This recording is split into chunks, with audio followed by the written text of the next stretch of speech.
আসসালামু আলাইকুম। বাংলা নিকেতনের পক্ষ থেকে আপনাদের সকলকে জানাচ্ছি স্বাগত।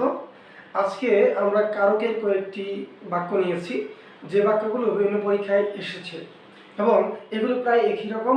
উত্তর করতে গিয়ে আমরা বিড়ম্বনায় পড়ে যাই, অর্থাৎ কনফিউজিং প্রশ্ন। আমরা এই কয়েকটা প্রশ্ন সমাধানের মাধ্যমে কয়েকটা কারক চিনব, যেগুলো বিভিন্ন পরীক্ষায় আসলে আমরা সহজে উত্তর করতে পারবো। ক্লাসটিতে যারা যুক্ত হচ্ছেন, যারা যুক্ত হবেন, যারা ক্লাসটি দেখবেন, আপনারা একটু শেয়ার করে রাখতে পারেন, অথবা আপনারা কমেন্টে আপনার বন্ধুকেও মেনশন করে দিতে পারেন, তাহলে এই কনফিউশনগুলো সেও জেনে যাবে। তাহলে চলুন আজকে আমরা দেখি কারক বিড়ম্বনা কিভাবে দূর করা যায়। আমি কয়েকটি বাক্য নিয়েছি, একদিন লাইভ ক্লাস নেব সম্পূর্ণ কারকের উপরে ইনশাল্লাহ। তাহলে চলুন আমরা বাক্যগুলো আগে একটু দেখার চেষ্টা করি। এগুলো কিন্তু বিভিন্ন পরীক্ষায় এসেছে, খেয়াল করে দেখুন। প্রথম যে বাক্যটি আমি নিয়েছি, প্রথম বাক্যটি হচ্ছে অর্থ অনর্থ ঘটায়। এখানে অর্থের নিচে টান দেওয়া থাকবে। কিসের নিচে? অর্থের নিচে টান দেওয়া থাকবে, এইটা একটা বিষয়। পরের বাক্যটি হচ্ছে কি? অর্থে অনর্থ ঘটে। বাক্যগুলি কিন্তু একই রকম। টাকায় টাকা আনে। আমি শুধুমাত্র যেগুলোর মধ্যে আন্ডারলাইন করে দেওয়া থাকবে, অর্থাৎ এটা কোন কারকে কোন বিভক্তি এরকম চাইবে, এগুলোতে দাগ দিচ্ছি। টাকায় কি না হয়?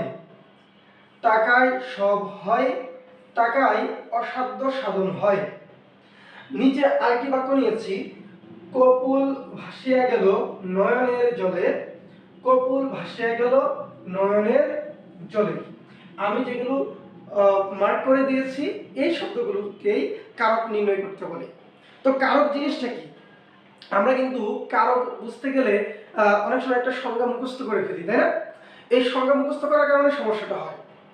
আমরা কি সংজ্ঞা মুখস্থ করি? যে ক্রিয়াপদের সাথে অন্যান্য পদের যে সম্পর্ক রয়েছে বাক্যের মধ্যে, তাকে কারক বলা হয়।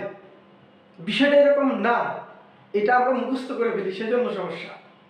মূলত কারক হচ্ছে ক্রিয়াপদের সাথে সর্বনাম এবং বিশেষ্য পদের যে সম্পর্ক, সেটাই হচ্ছে কারক। খেয়াল করেন, বিশেষ্য এবং সর্বনাম পদের সাথে ক্রিয়ার যে সম্পর্ক, সেটা হচ্ছে কারক। আচ্ছা, এটা গেল। দেখুন, বাক্যের মধ্যে কিন্তু অনেকগুলো পদ থাকে, অব্যয় পদ থাকে, সেখানে বিশেষণ থাকে, হ্যাঁ, সেখানে বিভিন্ন পদ থাকে, আমরা জানি। তো এইখানে আপনি দেখেন শুধুমাত্র সর্বনাম এবং বিশেষের সাথেই ক্রিয়ার সম্পর্ক, এটা হচ্ছে কারক। এখন কর্তৃকারকটা কি? কর্তৃকারকটা হচ্ছে যখন কোনো কর্তা দ্বারা কাজ সম্পন্ন হয়, অর্থাৎ যিনি কাজ করেন সেটা হচ্ছে কি কর্তা, এবং এটাকে বলা হয় কর্তৃকারক। আপনি এটা কে বা কারা দ্বারা প্রশ্ন করলে উত্তরটা পেয়ে যাবেন। কি দ্বারা? কে অথবা কারা, এটা দিয়ে যদি আপনি প্রশ্ন করে উত্তর মিলাতে পারেন, তাহলে এটা হবে কি? কর্তৃকারক। এটা হবে কর্তৃকারক। আর যদি আপনি কি অথবা কাকে দ্বারা প্রশ্ন করেন, তাহলে পাবেন কর্মকারক। কি অথবা কাকে, এটা দিয়ে প্রশ্ন করলে আপনি কি পাবেন? কর্মকারক। আর যদি কি দ্বারা, কি উপায়ে, কিসের দ্বারা, এরকম যদি আপনি প্রশ্ন করেন এবং উত্তর পান, এখানে কোনো যন্ত্রপাতি বা উপাদান যদি এখানে আপনি পান, তাহলে আপনি সেটাকে বলবেন করণ কারক। আমি এই তিনটাই দিচ্ছি আজকে। কি দ্বারা, এটা হচ্ছে করণ কারক। আচ্ছা, এই তিনটাই দিচ্ছি কারণ হচ্ছে আমি যে বাক্যগুলো নিয়েছি, এই বাক্যগুলোর মধ্যে এই তিনটি আসবে। আর বিভক্তিগুলো আমরা সাথে সাথে কথা বলে নেব। তাহলে চলুন, অর্থ অনর্থ ঘটায়। অর্থ মানে কি? টাকা। অর্থ অনর্থ ঘটায়। তাহলে এই যে অনর্থ ঘটানোর কাজটা কে করে? অনর্থ ঘটানোর কাজটা করে অর্থ নিজেই। মানে এখানে হচ্ছে সে নিজেই কর্তা। এই যে বাক্যটা দেখতে পাচ্ছেন, এটা হচ্ছে কি? ক্রিয়া। এটা কি? ক্রিয়া। ইংরেজিতে আমরা যেটাকে ভার্ব বলি। এটা হচ্ছে কি? অনর্থ, মানে সে কাকে আশ্রয় করে কাজটা করছে? অনর্থ। তাহলে এই অনর্থটা হচ্ছে কি? কর্ম। এটা হচ্ছে কি? কর্ম। এবার আপনার যদি এখানে দাগ দেওয়া থাকে, তাহলে অর্থ অনর্থ ঘটায়, প্রশ্ন করবেন কে অনর্থ ঘটায়, তাহলে উত্তর আসবে কি? অর্থ অনর্থ ঘটায়। তাহলে আমরা এখানে পাচ্ছি এটা হয়ে যাবে কর্তৃকারক। এবং খেয়াল করে দেখেন অর্থ এখানে কিন্তু কোনো ধরনের বিভক্তি প্রয়োগ হয়নি, তার মানে এটি হচ্ছে কি কর্তায় শূন্য বা কর্তৃকারকে শূন্য বিভক্তি। তারপরে আসুন আমরা দেখি যে অর্থে অনর্থ ঘটে। এখানে বলছি কি অর্থে অনর্থ ঘটে। খেয়াল করে দেখুন তো, এই যে ঘটে এটা হচ্ছে ক্রিয়া, এই অনর্থটা হচ্ছে কর্ম। এটা কি কি দিয়ে অনর্থ ঘটে, কিসের দ্বারা অনর্থ ঘটে? প্রশ্নটা করুন, অর্থ দ্বারা, তাই না? তাহলে এখানে অর্থে এটা হচ্ছে কি করণ, মানে উপায়, যার উপায়ে অনর্থতা ঘটে। তাহলে খেয়াল করে দেখেন এখানে কিন্তু এ বিভক্তি আছে, সুতরাং এটা হচ্ছে কি করণে সপ্তমী।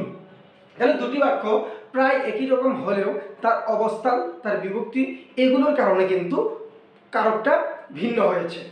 তারপর দেখি আমরা পরবর্তী বাক্যটা কি রয়েছে, টাকায় টাকা আনে। আচ্ছা বলুন তো, কে টাকা আনে?